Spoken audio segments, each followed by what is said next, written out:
오늘 우리에게 주시는 하나님의 말씀 열왕기하 2장 1절에서부터 11절 말씀에서 보겠습니다. 열왕기하 2장 1절에서 11절 말씀입니다. 오늘 조금 길지만 다 같이 읽겠습니다. 여호와께서 회오리 바람으로 엘리야를 하늘로 올리고자 하실 때 엘리야가 엘리사와 더불어 길갈에서 나가더니 엘리야가 엘리사에게 이르되 청하건대 너는 여기 머물라 여호와께서 나를 베델로 보내시느니라 하니 엘리사가 이르되 여호와께서 살아계심과 당신의 영혼이 살아있음을 두고 맹세하노니 내가 당신을 떠나지 아니하겠나이다 하는지라. 이에 두 사람이 베델로 내려가니 베델에 있는 선지자의 제자들이 엘리사에게로 나와 그에게 이르되 여호와께서 오늘 당신의 선생을 당신의 머리 위로 데려가실 줄을 아시나이까 하니 이르되 나도 또한 아노니 너희는 잠잠하라 하니라. 엘리야가 그에게 이르되 엘리야야 청하건대 너는 여기 머물라 여호와께서 나를 여리고로 보내시느니라. 엘리사가 이르되 여호와께서 살아계실까 당신의 영혼이 살아있음을 두고 맹세하니 내가 당신을 떠나지 아니하겠나이다 하니라. 그들이 여리고에 이르매 여리고에 있는 선지자의 제자들이 엘리사에게 나와 이르되 여호와께서 오늘 당신의 선생을 당신의 머리 위로 데려가실 줄을 아시나이까 하니 엘리사가 이르되 나도 아노니 너희는 잠잠하라. 엘리야가 또 엘리사에게 이르되 청하건대 너는 여기 머물라 여호와께서 나를 요단으로 보내시느니라 하니 그가 이르되 여호와께서 살아계심과 당신의 영혼이 살아있음을 두고 맹세하노니 내가 당신을 떠나지 아니하겠나이다 하는지라. 이에 두 사람이 가니라. 선지자의 제자 50명이 가서 멀리 서서 바라보매 그 두 사람이 요단가에 서 있더니 엘리야가 겉옷을 가지고 말아 물을 치매 물이 이리저리 갈라지고 두 사람이 마른 땅 위로 건너더라. 건너매 엘리야가 엘리사에게 이르되 나를 내게서 데려감을 당하기 전에 내가 내게 어떻게 할지를 구하라. 엘리사가 이르되 당신의 성령이 하시는 역사가 각자리나 내게 있게 하소서 하는지라. 이르되 내가 어려운 일을 구하는도다. 그러나 나를 내게서 데려가시는 것을 내가 보면 그 일이 내게 이루어지려니와 그렇지 아니하면 이루어지지 아니하리라 하고 두 사람이 길을 가며 말하더니 불수레와 불말들이 두 사람을 갈라놓고 엘리야가 회오리 바람으로 하늘로 올라가더라. 아멘. 저는 오늘 이 말씀으로 기름 부음을 구하라 라는 제목으로 잠시 말씀을 나누고자 합니다. 이제 2021년이 시작되었습니다. 이 새해를 맞이하면서 이제 많은 사람들의 마음이 아직 우울하고 좀 답답하고 안타까운 그런 마음이 있을 것입니다. 예전 같으면 새해를 맞으면 늘 새로운 희망에 이제 부풀기도 하고 이제 새로운 계획도 세우고 할 텐데 이제는 아직 우한폐렴이 끝나지 않아서 전 세계 대부분의 사람들이 아직도 이제 큰 억압 가운데 있는 상태이죠. 지금은 이렇게 그 우한폐렴이 빨리 종식되기만을 간절히 바라지만 그 우한폐렴이 일단 종식되고 나면 그 후에는 엄청나게 큰 또 경제적인 문제가 생겨날 것입니다. 왜냐하면 그동안에 미국을 비롯해서 많은 선진국들과 우리나라도 마찬가지지만 돈을 너무 많이 풀었기 때문에 이제 인플레가 올 것이고 굉장히 큰 경제적인 변동이 오는 데다가 이제 트럼프가 다시 대통령에 당선될 것이 저는 거의 확실하다고 생각을 합니다. 트럼프가 다시 당선이 돼서 중국을 계속 압박할 때 중국이 이제 그렇게 오래 견디지 못하고 그 경제가 다 붕괴되고 말 겁니다. 그러면 이제 경제적으로 그러지 않아도 이제 너무 통화량이 이제 급증해서 그것도 문제인데다가 중국의 경제가 휘청하면서 전 세계적으로 큰 영향을 미칠 것이 뻔합니다. 게다가 우리나라도 지금 이제 문재인 정권이 굉장히 불안정해지기 시작하고 있는데 이런 상태에서 그 리더십이 흔들리고 있는 상태에서 이제 이 인플레를 수습한다거나 이제 앞으로 수습해야 될 문제들이 굉장히 많아지는데 그 문제들을 과연 잘 헤쳐나갈 수 있을지 굉장히 이제 두려운 생각이 많이 들죠. 뿐만 아니라 이제 이란도 계속되는 압박에 지금 바이든이 당선됐으면 하고 이제 굉장히 간절히 바라지만 만약에 트럼프가 이제 확정적으로 당선이 되고 나면 이란이 아주 큰 위기에 이제 다시 또 봉착하게 되겠죠. 그래서 내부로부터 붕괴되든지 아니면 전쟁을 통해서 붕괴되든지 이란이 붕괴될 것도 이제 거의 확실한 상태입니다. 게다가 이제 뉴스의 스포트라이트를 별로 받지 못했지만 영국이 드디어 이제 EU로부터 탈퇴하는 것이 이제 확정됐거든요. 금년에 들어오면서 협상은 끝나지 않았습니다. 그래서 이제 소프트 랜딩 하지 못하고 이제 하드 랜딩을 하게 된 셈인데, 그래서 영국과 EU 사이의 관계가 어떻게 전개될지 지금 예측하기가 어려운 그런 상황이 되었습니다. 그래서 이제 전 세계적으로 굉장히 큰 많은 변화와 변동이 일어날 것이고, 이제 북한도 이제 거의 붕괴 직전에 와 있기 때문에 이런 여러 가지 어려움이 이제 많을 거라고 생각되고, 우리 동북아만을 생각해 보더라도 동북아에서 아주 큰 변화가 일어날 그런 한 해가 될 것이 이제 분명하죠. 뿐만 아니라 이제 이런 세속적인 변화와 함께 이제 영적인 상황에서도 이제 큰 이제 어려움이 있는데, 이제 이 팬데믹을 계기로 해서 지난주에 설교들 말씀드린 것처럼 PC 이데의 올라기, political correctness라고 하는 이상한 것들을 만들어서, 뭐 이상한 건 아니고 사실은 그람시라는 1930년대 이탈리아의 공산주의자인데, 이 그람시라는 사람이 어떻게 하면 기독교 문명을 무너뜨릴까 하고 궁리해낸 것이 이제 PC 이데올로기인데, 그것이 지금 대략 뭐 한 90년 정도 지났죠. 90년 정도 지난 이 시점에서 전 세계의 학문계를 거의 장악하고 있습니다. 그래서 뭐 동양 서양 할 것 없이 우리나라도 이 PC 이데올로기가 인권위원회, 국가인권위원회가 아주 아지트가 돼서 계속 이 PC 이데올로기에 의한 교육을 굉장히 많이 하고 있습니다. 사실은 공무원들은 이미 뭐 다 이 교육을 받았고, 이제 교육계 그리고 학교, 초등학교에서부터 시작해서 중고등학교, 대학교 이런 데도 이제 완전히 많이 퍼져 있어서 한 세대 정도만 지나가면 이 사상으로 다 이제 우리나라도 바뀌게 돼 있습니다. 자, 이런 PC 이데올로기에 또 이제 빅테크 기업들의 기술 발전에 의해서 전 세계를 이렇게 하나로 통제하고자 하는 그런 노력들, 이번 미국 선거 기간에도 이 구글이나 페이스북, 뭐 이제 이런 트위터 이런 데가 얼마나 힘을 합쳐가지고 트럼프를 몰아내려고 무지 애를 썼는지 모릅니다. 이런 기업들이 이제 등장하고 있고, 뉴스 미디어들은 완전히 편파적으로 이 전체주의적인 사회를 만들어가는데 아주 앞장서서 그러고 있고, 또 이제 이 전체주의자들, 이 독재를 추구하는 사람들 중에는 이 또라이 같은 사람들이 좀 많이 있거든요. 제가 보기에는 이 터키 에르도안 같은 사람 아주 굉장히 어떤 망상가 같은, 그래서 자기가 무슨 신적인 존재인 것 같고, 뭐 전 세계를 이렇게 다스릴 수 있는 사람이라는 착각을 하고 있는 그런 사람들이 이제 곳곳에 있다 보니까, 이런 사람들이 다 이제 서로 동기는 조금씩 다르지만 이렇게 다 합치는 거예요. 합쳐서 이제 전 세계를 하나로 묶고 그것을 위험에 빠뜨리려고 하는 그런 세력이 이제 굉장히 이제 크게 일어나고 있는 거죠. 이런 상황이고, 또 안타깝게도 교회 안에도 그런 PC 사상에 젖어 있는 그런 사람들이 또 굉장히 많습니다. 그리고 무엇보다도 이 가톨릭 교회가 이 종교 통합을 하는데 앞장서 있기 때문에 앞날이 참 그렇게 간단하지가 않고 쉽지 않은 그런 싸움이 계속해서 진행이 될 거라는 이런 생각이 드는 거죠. 그러다 보니까 이제 어떤 분들 중에서는, 어떤 분들은 예수님의 재림이 곧 올 것 같은 그런 생각을 하는 분들도 계신데, 아직은 아닙니다. 왜냐하면 큰 환란이 오기 전에 아직 이루어져야 할 일들이 있어요. 첫 번째는 이제 하나님께서 자기 백성들을 성령으로 인치시는 일이 있어야 됩니다. 이게 이제 요한계시록에 나오는 순서이기 때문에, 그래서 이 큰 부흥, 전 세계적인 부흥의 때가 한번 지나가야 돼요. 그것이 아마도 금년쯤부터 시작되지 않을까, 저는 이렇게 생각을 합니다.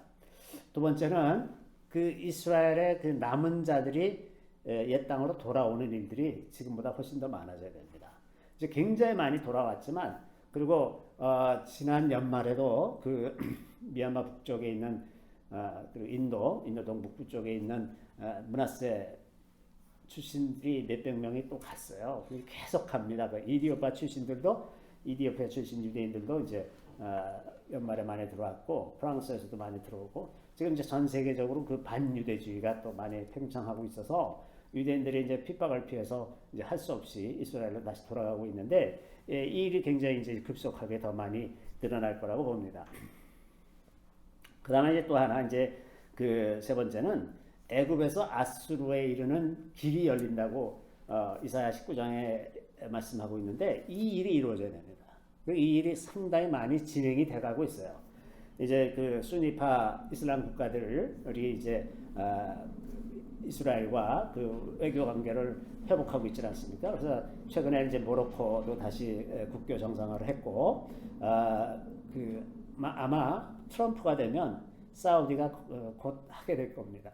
지금은 이제 이렇게 재고 있는데 사우디까지 가면 그리고 이란이 무너지게 되면 애굽에서 아수르에 이르는 그 지역이 굉장히 평화로운 지역으로 바뀔 겁니다. 지금 근세사에서 경험해보지 못한 새로운 중동 정세가 생겨나는 거죠. 이 일이 이루어져야 되고요. 그 다음에 네 번째는 예루살렘에 성전이 세워져야 됩니다. 근데 이 일은 만약에 중동의 평화가 그런 방식으로 오게 되면 예루살렘 성전 세우는 건 쉬운 일입니다. 굉장히 쉬워지는 일이죠.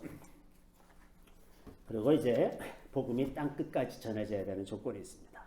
아직 복음을 듣지 못한 사람들이 이슬람권뿐만 아니라 중앙아시아 내륙 지방에는 복음을 듣지 못한 사람들이 아직 굉장히 많이 있습니다. 그래서 그 지역 중앙아시아의 내륙 지역과 이 이슬람권에 대한 선교가 이제 마지막 선교의 도전이 되지 않을까 이런 생각을 합니다.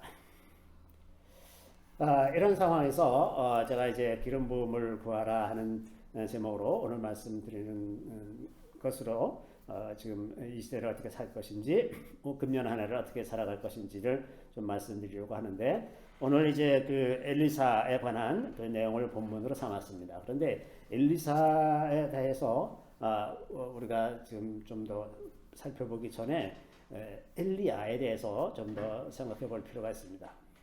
그 엘리야가 활동하던 시대는 북이스라엘이 그 아합의 다스림을 받고 있었고, 아합은 시돈 왕 엣벨의 딸 이세벨과 결혼하면서 이세벨이 이제 그 바알 숭배를 이스라엘로 강력하게 도입을 했죠. 그래서 사마리아에 이제 바알 신전을 세우고 거기 이제 제단을 만들고 바알을 대대적으로 이제 섬기기 시작했고, 또 아세라상을 만들어서 아세라 선지자, 바알 선지자 이렇게 해서 굉장히 많은 그 이제 우상 숭배가 이 시대에 있게 되었죠. 그래서 성경이 어떻게 표현하고 있냐면 이스라엘의 모든 왕들보다 심하게 하나님 여호와를 노하시게 했다. 이 시대가 굉장히 타락한 시대였다는 거죠. 그래서 이렇게 너무나 타락한 시대에 했던 데다가 또 북이스라엘이 세워질 때 그 초대 왕이었던 그 여로보암이 남유다하고의 그 영적인 경쟁에서 자기네가 영적인 경쟁에서 완전히 밀릴 것을 염려해서 그 하나님의 말씀을 몇 가지를 이제 왜곡을 했죠. 첫 번째는 제사장을 레위인이 아닌 사람들을 임의로 제사장을 세웠고, 둘째는 그 베델의 그 금신상, 금송아지를 세워서 그것을 경배하도록 그것이 여호와 하나님이다 이렇게 얘기를 했고, 세 번째는 초막절을 7월 15일 지키지 않고 8월 15일 지키는 그렇게 세 가지를 바꿨는데, 이게 안타깝게도 그 북이스라엘이 멸망할 때까지 바뀌지가 않았어요. 이대로 그대로 갔습니다. 나라라는 것이 한 국가의 기초가 어떻게 세워지느냐 하는 것이 굉장히 중요합니다. 그리고 이것은 굉장히 오래 갑니다. 생각보다. 그렇게 쉽게 바뀌질 않아요. 너무나 중요한 기초이기 때문에. 우리나라도 마찬가지로 1948년의 건국 당시에 사람들은 인정하건 말건 분명하게 기독교적인 기초 위에 이 나라가 세워졌습니다. 그래서 기독교를 빼고 이 나라를 생각할 수가 없는 나라인데, 지금 와서 이제 이 개독교라 그러게 하고 이 국민들도 뭐 교회하기를 뭐 이렇게 하고 그러는데 굉장히 위험하고 잘못된 생각이죠. 기초가 그렇게 바뀌지도 않는 거고 지금까지 그 기초 위에서 나라가 크게 번영해 왔는데 지금 와서 그것을 자꾸 뒤집으려고 하는데 그렇게 쉽지는 않을 것입니다. 왜냐하면 기초라는 것은 그렇게 쉽게 흔들리는 것이 아니죠. 게다가 이 시대는 그 하나님의 법이 왜곡되고 그래서 우상 숭배가 만연한 그런 시대라는 점에서 오늘날의 시대와 그 상황이 크게 다르지 않은 그렇게 혼란스러운 시대죠. 이때 그 엘리야에게 이제 기름 부으셔서 엘리야가 굉장히 놀라운 일을 하게 됐는데 이것은 이스라엘 역사에서 볼 수 없었던 부흥이 일어난 거예요. 이렇게 대단한 사람이 갑자기 나타난 거예요. 어떻게 해서 엘리야에게 이런 기름 부음이 있어서 갑자기 이런 영적인 부흥이 일어나게 됐는가? 엘리야는 무엇보다도 하나님께 대한 열심이 있던 사람이었습니다. 나중에 엘리야가 그 이세벨의 위협에 굴복해서 이제 두려워갖고 이제 도망을 가지 않습니까? 광야로 갔다가 이제 호렙산으로 갔는데 그때 하나님께서 네가 왜 여기 있냐? 그렇게 이제 하나님이 말씀하시니까 이렇게 엘리야가 대답하죠. 그가 대답하되 내가 만군의 하나님 여호와께 열심히 유별하오니 아주 열심을 낸다는 거예요. 저 열심은 질러스 아주 그 완전 시기하고 막 그냥 열정 가지고 저렇게 하나님을 안 믿을 수가 있어? 그러면서 너무 그 하나님을 위해서 질투하고 분노하고 막 이러는 태도인 거거든요. 세상에 많은 사람들이 하나님을 믿지 않고 하나님 믿는 사람들을 조롱하는 그런 시대에 저런 열정을 가지고 하나님을 사랑하는 사람은 참 드뭅니다. 굉장히 대단한 사람이죠. 그래서 이제 하나님께도 그렇게 했는데 다 주의 언약을 버리고 주의 제단을 헐고 칼로 주의 선지자들을 죽였는데 오직 나만 남았습니다. 그래서 내가 여기 있습니다. 이제 이렇게 얘기를 하는 거죠.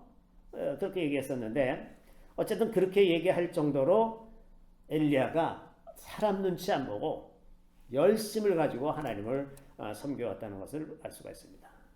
두 번째는 이 엘리야가 굉장히 강력한 멘탈리티를 가진 사람이에요. 그 갈멜산에서 바알 선지자, 아세라 선지자 850명하고 850대 1로 대결을 하는데 거기서 굴하지 않고 아주 담대하게 그 조롱도 해가면서 하나님 말씀을 담대하게 선포하고 그러질 않습니까? 이 굉장히 그 멘탈리티가 아주 강력한 사람이죠. 굽힐 줄 모르는 아주 대단한 그런 멘탈리티를 가진 사람이라는 것을 알 수가 있습니다.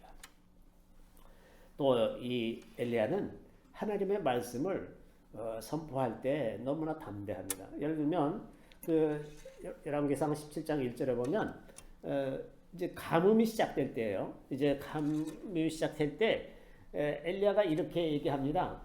내 말이 없으면 수년 동안 비도 이슬도 있지 아니하리라. 물론 이제 하나님께서 그런 말씀을 해주셨겠죠. 그래서 이제 엘리야가 그걸 선포하는데 내가 다시 말하기 전에는 다시는 비가 안 온다. 이렇게 땅에 딱 선포를 하고 그랬더니 그때부터 진짜 가뭄이 들기 시작해가지고 이제 모든 뭐 식물들이 다 말라 죽고 이제 동물들도 가축들도 이제 꼴을 얻지 못하니까 다 말라 죽고 막 이럴 정도가 돼서 아주 극심한 가뭄에 몇 년 동안 시달린 거죠. 근데 엘리야에게 이렇게 하나님께서 말씀하실 때 그것을 두려움 없이 담대하게 그냥 선포하는 사람이에요.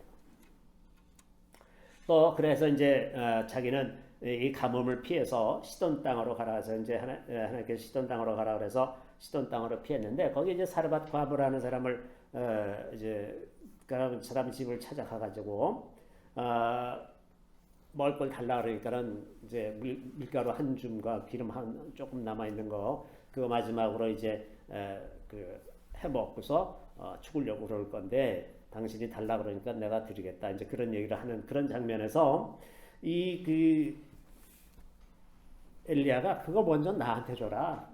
이게 얼마나 뻔뻔스러운 얘기입니까? 지금 그거 먹고 죽겠다는데 그거 나한테 줘.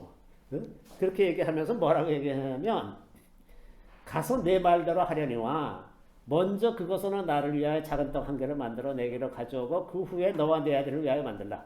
이스라엘의 하나님 여호와의 말씀이 나 여호와가 비를 지면에 내리는 날까지 그 통에 가루가 떨어지지 아니하고 그 병의 기름이 없어지지 아니하리라 하셨느니라. 하나님께서 말씀하시면 그것을 정말 될까? 이 두려워하고 의심하는 것이 아니라 그냥 있는 그대로 다 얘기를 했고 실제로 그렇게 해서 이제 그 과부의 집에서 계속해서 지낼 수 있게 됐습니다. 나중에 이제 그 비가 올 때가 돼서 이제 아합 앞에 서게 됐을 때 그 아합이 그 엘리야를 대면하면서 이 이스라엘을 괴롭히는 자여 너냐 그러면서 이제 꾸짖으니까 아합 왕에게 담대하게 이렇게 얘기합니다. 내가 이스라엘을 괴롭게 한 것이 아니라 당신과 당신의 아버지의 집이 괴롭게 했으니 이는 여호와의 명령을 버렸고 당신이 바알들을 따랐습니다. 아주 왕 앞에서도 주눅이 들지 않고 그냥 담대하게 그렇게 말하는 사람이죠. 자, 갈멜산에서 그 바알 선지자 아세라 선지자들과 싸울 때에도 하루 종일 뭐 이 사람들이 칼로 자기 몸에 긋고 그래도 바알이 응답하지 않는 것을 보고서 이제 그 오후 소제 드릴 시간, 그 저녁 제사 드릴 시간쯤 되니까 이제 엘리야가 나서서 그 제단 주위에 물을 채워라. 그래서 물을 다 채우고 그러고서 이제 기도를 하는데 어떻게 기도하냐 하면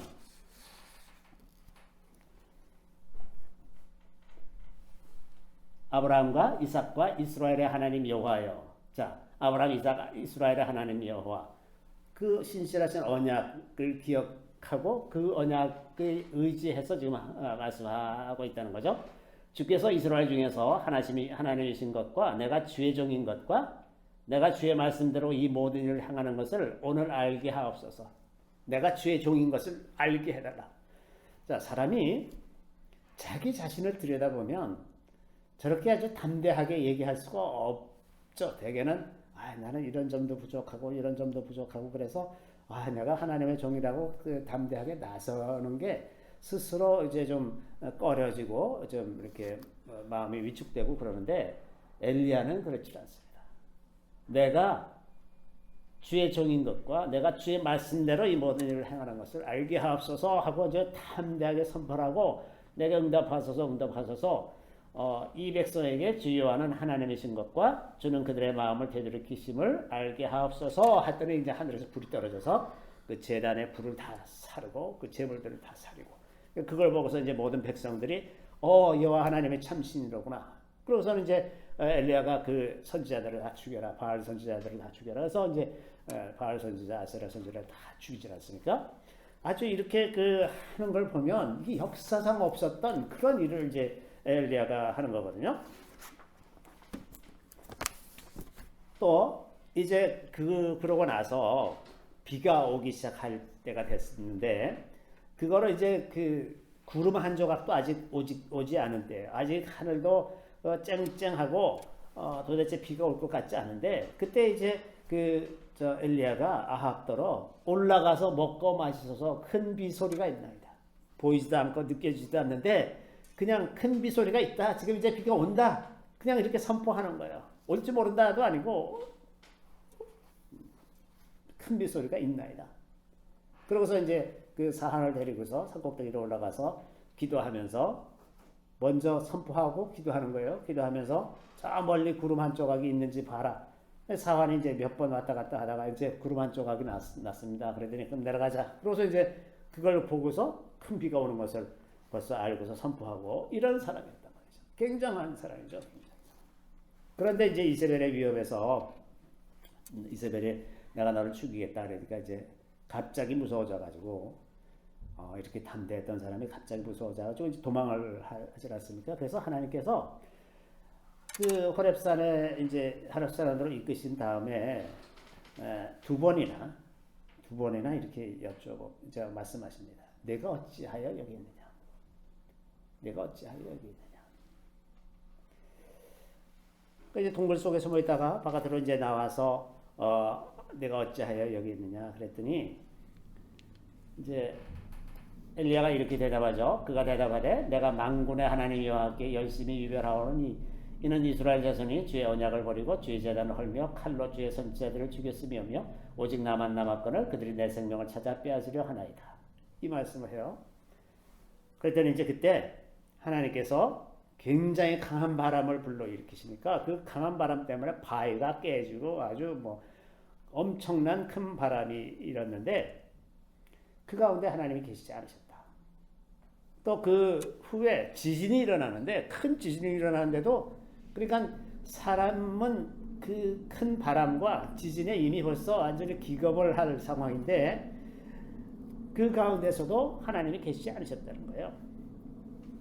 그 다음에 지진 후에 큰 불이 또 났습니다. 그러니까 이 바람, 지진, 불, 이 모든 것들이 굉장히 위협적인 상황인데도 불구하고 하나님이 그 가운데 계시지 않으셨다고 그렇게 표현하고 있습니다. 하나님이 그 가운데 계시지 않고 그 불 후에 하나님의 세미한 음성이 들렸습니다. 세미한 음성이 들렸습니다. 하나님의 현존은 말씀 속에 있는 것입니다. 하나님께서 엄청난 일을 행하신다고 해서 그 엄청난 사람들을 위협하고 사람들이 그 스스로 바짝 엎드릴 것 같은 그런 위협적인 일 가운데 하나님이 계시는 것이 아니라 조용하게 아주 세미한 음성. 왜 세미한 음성입니까? 사람이 들으려고 애써야 들을 수 있는 말씀입니다. 하나님은 언제나 그러세요. 하나님은 들으려고 애쓰는 사람, 그것을 찾고 찾는 사람에게 들려지는 것이 하나님의 음성입니다. 그렇게 마음을 모으고 하나님을 갈망하고 사모하는 마음을 가지고 집중하고 있을 때 그때 하나님께서 말씀하시죠. 하나님께서 말씀하실 때 이 세 가지 일을 말씀하셨습니다. 앞으로 이렇게 해라. 다메섹 하사엘에게 가서 기름을 부어가지고 하사엘이 아람의 왕이 되게 하라. 또 님시의 아들 예후에게 기름 부어서 그가 이스라엘의 왕이 되게 하라. 세 번째는 사바세 아들 엘리사에게 기름 부어서 너를 대신하는 선지자가 되게 하라. 그렇게 해서 이제 세 가지 말씀을 해주셨는데, 그래서 그 엘리야가 이제 가서 먼저 사바세 아들 엘리사를 만나가지고 기름 붓고 이렇게 다 했어요. 자, 이것을 보면 이것이 이제 지경이 넓어지는 과정입니다. 처음에는 엘리야가 혼자서 싸우느라고 외로워하고 그랬는데 하나님이 이렇게 말씀하시니까 하나님께서 하시고자 하는 일들을 엘리야 한 사람을 통해서 하는 것뿐만 아니라 이제는 다른 정치 지도자들을 통해서 하시는 거죠. 그래서 하사엘의 칼을 피하는 자는 예후가 죽일 것이고 예후의 칼을 피하는 자는 엘리사가 죽게 될 거다. 그리고 내가 바알에게 무릎 꿇지 아니한 7,000일을 남겨뒀다. 너 외로워하지 말아라. 너만 있는 거 아니다. 이렇게 해서 이제 엘리야를 위로하고 이제 보내셨어요. 그래서 엘리야가 이스라엘 역사에서 굉장히 놀라운 부흥을 가져온 그런 인물이었습니다. 예전에 없었던 그런 유형의 선지자가 드러난 거죠. 그래서 지금까지 모세와 엘리야, 이게 아주 율법과 선지자를 대표하는 인물이 되지 않았습니까? 바로 그 엘리야에 대해서 오늘 이제 본문으로 다시 돌아가면 그 엘리야가 이제 죽을 때가 돼서 기름 부음을 받을 때가 됐습니다. 그랬더니 이제 그 엘리야가 맨 처음에는 길갈에 있었는데 너 나 따라오지 말고 그냥 여기 머물러라. 그랬더니 이제 이렇게 3번이나 그랬어요. 길갈에서 그러고 또 베델에서도 그러고 여리고에서도 그러고 3번이나 이렇게 얘기했는데 엘리사가 그때마다 여호와께서 살아계심과 당신의 영혼이 살아있음을 두고 맹세하노니 내가 당신을 떠나지 아니하겠느니라. 절대로 내가 당신을 떠나지 않겠습니다. 그래서 이제 베델로 갔더니 거기서도 여기 머물러라. 더 이상 날 따라오지 말고 여기 머물러라. 그랬더니 똑같은 말을 다시 또 합니다. 또 이제 여리고로 갔더니 여리고에서도 똑같은 말을 엘리야가 했더니 엘리사가 똑같은 대답을 하죠. 그래서 이제 비로소 여리고에서 요단을 건너가게 되는데 요단을 건널 때 엘리야가 이제 자기 옷으로 요단강을 치니까 강이 쫙 갈라져 가지고 맨 땅을 이제 걸어서 건넜다고 그러죠. 맨 땅을 걸어가서 건너고 나서 그제서 이제 엘리야가 하늘로 승천하는 그 장면이 되는데,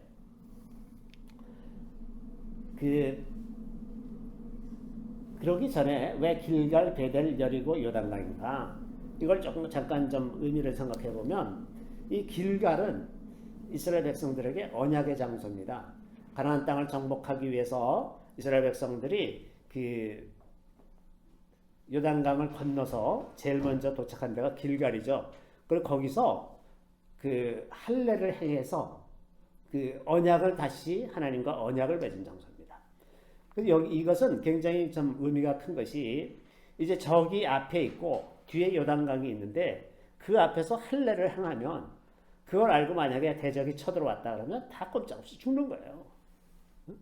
아무것도 할 수가 없는 그런 상황인데, 그런 상황을 만들면서까지 하나님과 언약을 맺은 것입니다. 그러니까 이 언약을 맺은 그 영적인 의미가 목숨을 걸고 언약을 맺는 거예요.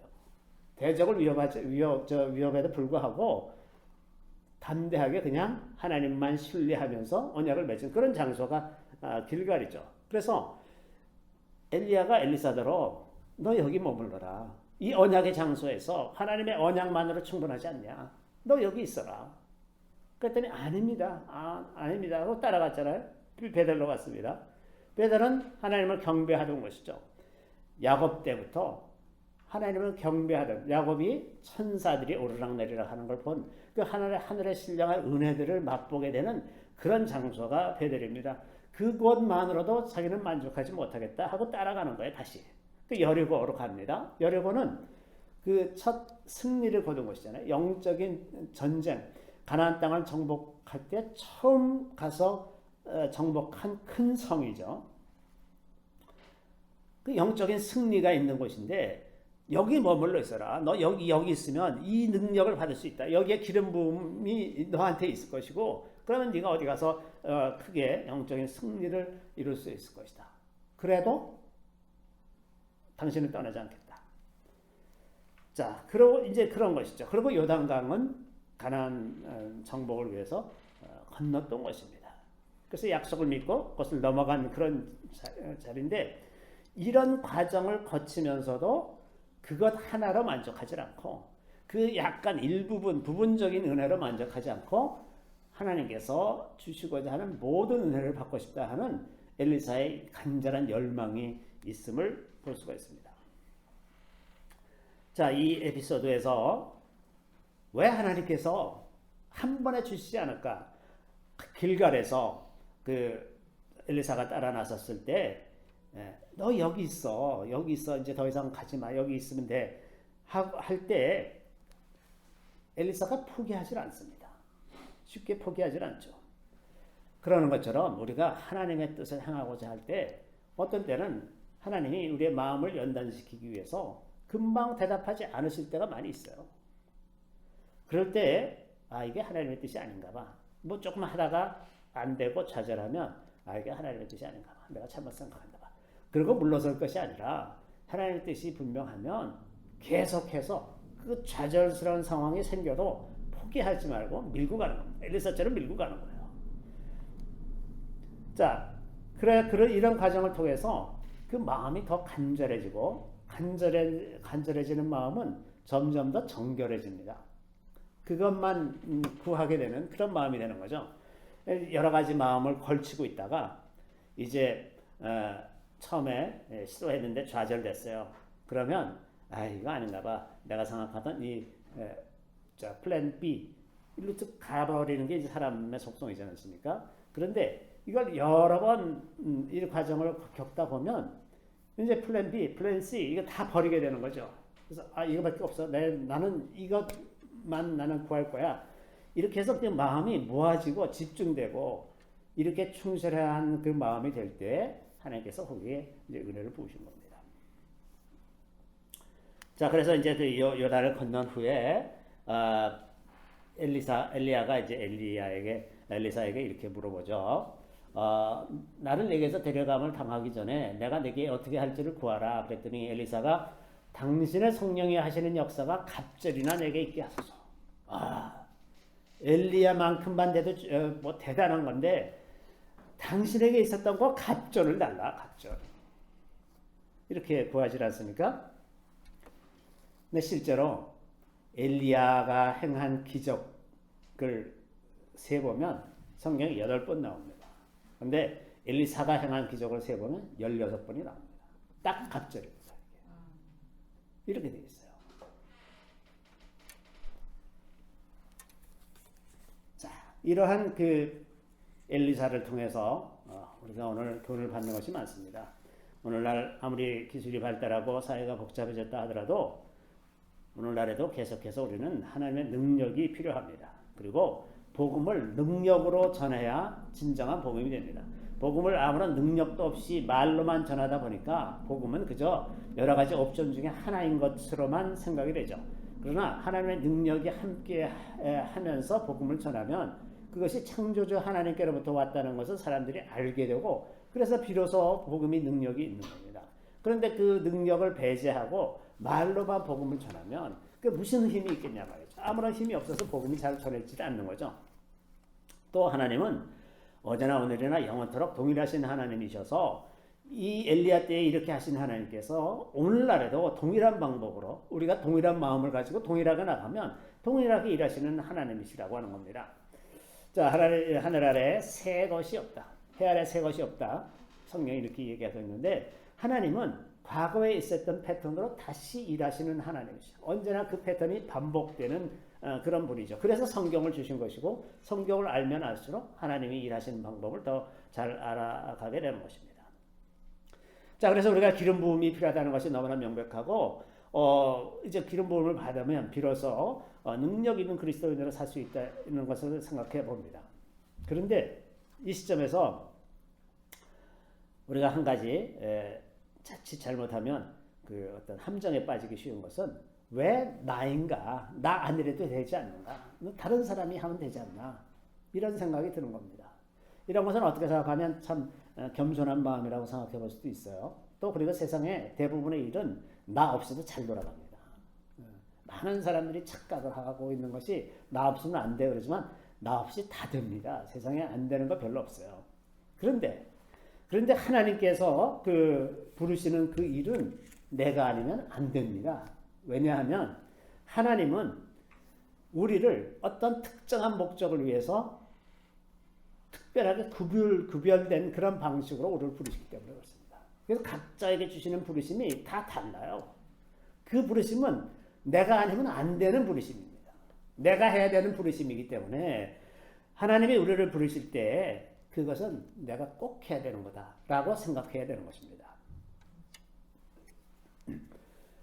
자, 하나님께서 우리가 이제 그 모세에 대해서 공부한 바와 같이 모세를 부르실 때 모세가 원해서 갔습니까? 전혀 그렇지 않았어요. 그런데 작은 순종을 통해서 가겠다고 하니까 하나님이 모세를 굉장히 위대한 지도자로 만들어 가십니다.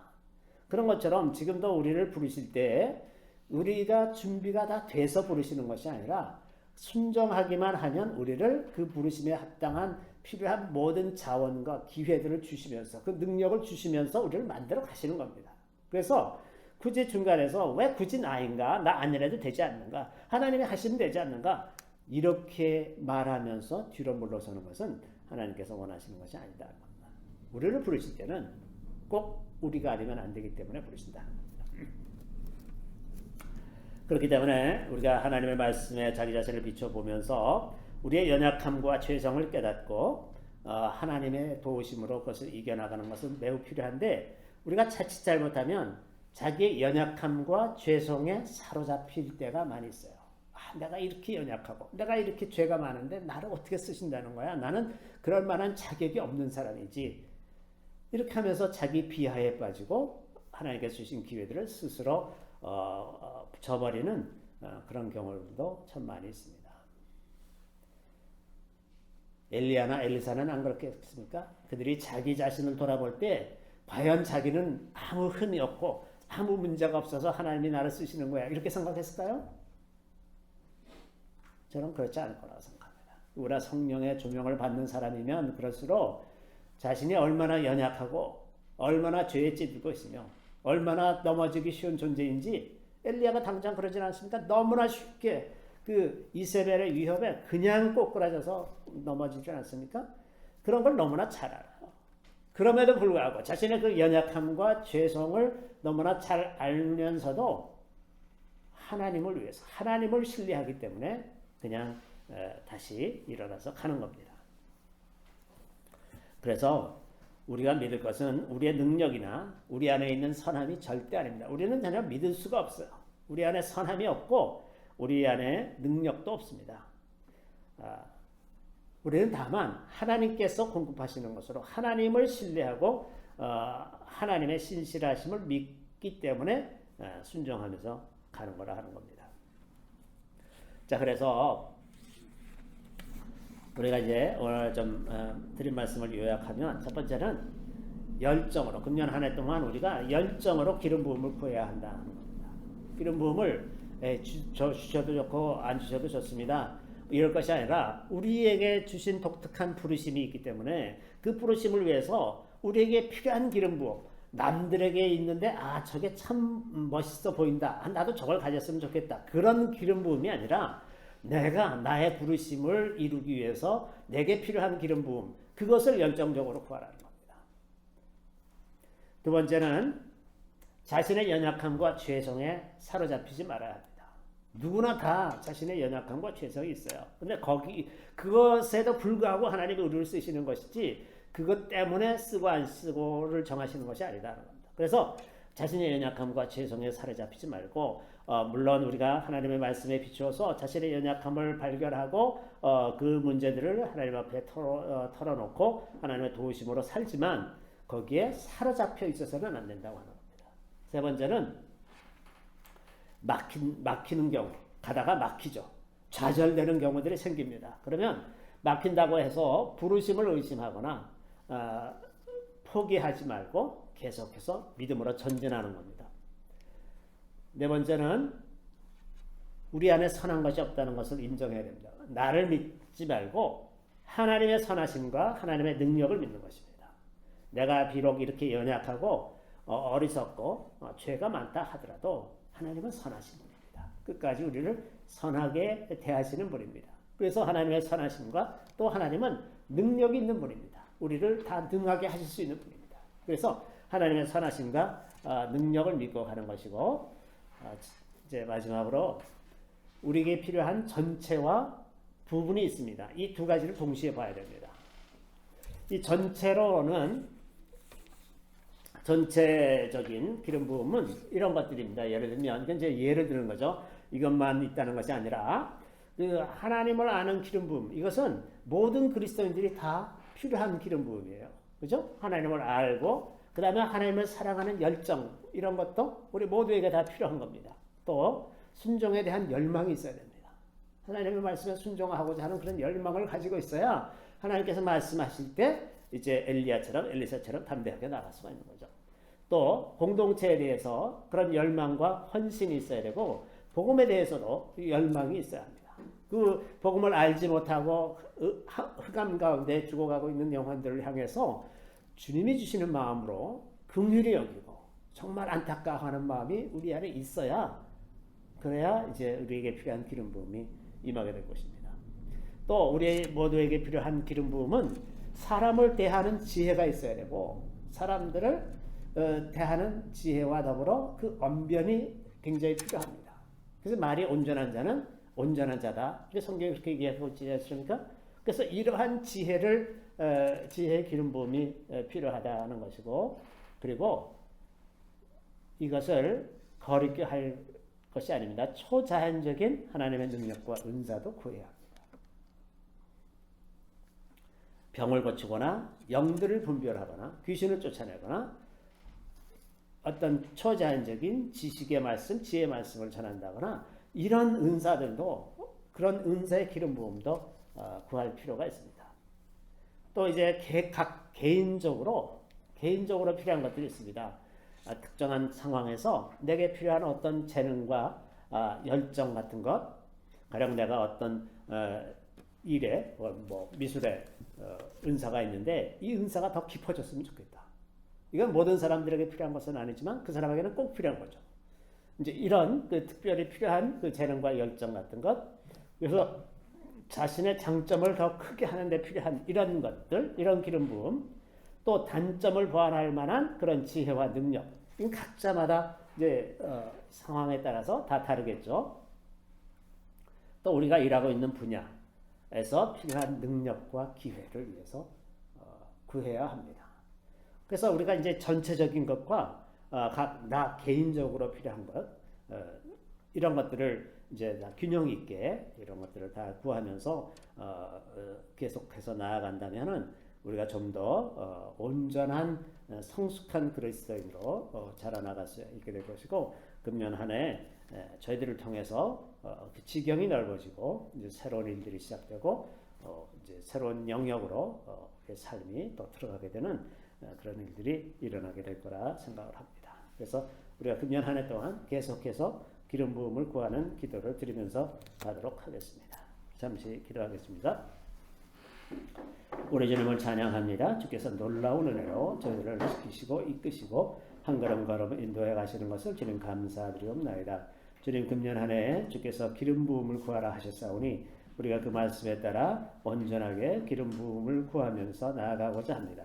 우리의 필요한 것들이 무엇인지를 깨닫게 하여 주시고 그것을 위해서 구할 때 주님 넉넉하게 부어주셔서 우리가 풍성한 은혜를 누리며 살아가는 금년 한 해가 되게 하여 주시기를 우리 구주 예수 그리스도의 이름으로 감사하며 기도드리옵나이다. 아멘.